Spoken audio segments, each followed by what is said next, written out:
Guys আজ আমি বানাবো নারকেল পিঠা। তো তার জন্য দেখো এখানে আমি প্রথমেই আটাটাকে মেখে নিয়েছি আর এখানে কতগুলো ডো বানিয়ে নিয়েছি।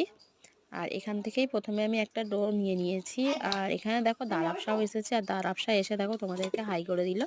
আর আজকে যেহেতু বানাবো আমি নারকেল পিঠা, তো তার জন্য দেখো এখানে নারকেলের পুরটাও আমি রেডি করে নিয়েছি। আর এখানে দেখো একটা ডো আমি তুলে নিয়েছি, আর বাদবাকি ডোগুলো আমি আলাদাভাবে রেখে দিয়েছি। আর একটা ডো থেকে দেখো আমি এখানে ছোট ছোট গোল গোল লেচির মতো কেটে নিয়েছি। আর এখন দেখো আমি কতগুলো গোলও করে নিয়েছি লেচিটাগুলোকে। আর এখানে দেখো যেটার মধ্যে পিঠে বানানো হবে সেটাকেও আমি নিয়ে চলে এসেছি আর কি, পিঠে বানানোর ছাঁচ। তো আজকে যেহেতু নারকেল পিঠে বানাবো তো এটার মধ্যেই করা হবে।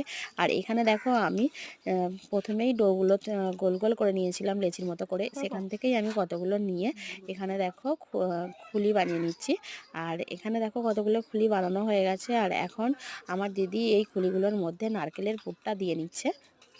ওকেই বলেছি তুই এই নারকেলের মুখগুলোকে মানে পিঠাগুলোর মুখগুলোকে মুড়ে দিবি। তো তার জন্য দেখো ও প্রথমেই সব কটা খুলির মধ্যে নারকেলের পুরগুলোকে নিয়ে নিচ্ছে। তো ওর এখানে পুরগুলো দেয়া কমপ্লিট হয়ে গেছে। আর ও এখন একটা পিঠে তুলে নিয়েছে। আর দেখো পিঠেটার ধারগুলো প্রথমে হাত দিয়ে চেপে চেপে মুড়ে নিচ্ছে।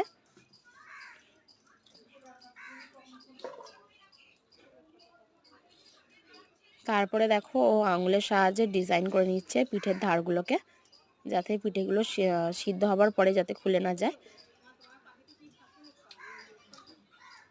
তো তোমরা কে কে এই নারকেল পিঠা খেতে ভালোবাসো অবশ্যই কমেন্ট করে বলো। দেখো এখানে আমার দিদি 3খানা পিঠে বানানো রেডি হয়ে গেছে। এখন ও বাদবাকিগুলো রেডি করে নিচ্ছে।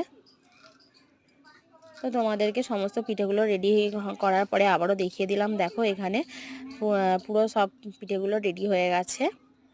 আর এখন এই পিঠেগুলোকে সিদ্ধ করার জন্য বসানো হবে। আর কতগুলো বাকি আছে সেগুলো এখন আমরা তৈরি করে নিচ্ছি দুজন মিলে। তো ফাইনালি আমাদের পিঠে বানানো কমপ্লিট। আর দেখো এখানে সিদ্ধ করার পরে কতগুলো পিঠে নামানো হয়েছে, আর বাদবাকিগুলো আবারও বসানো হয়েছে সিদ্ধ করার জন্য। আর এখানে দেখো দুটো আমি সিঙ্গাড়া বানিয়েছিলাম, তো সেগুলোই আমার দিদি দেখাচ্ছে তোমাদেরকে।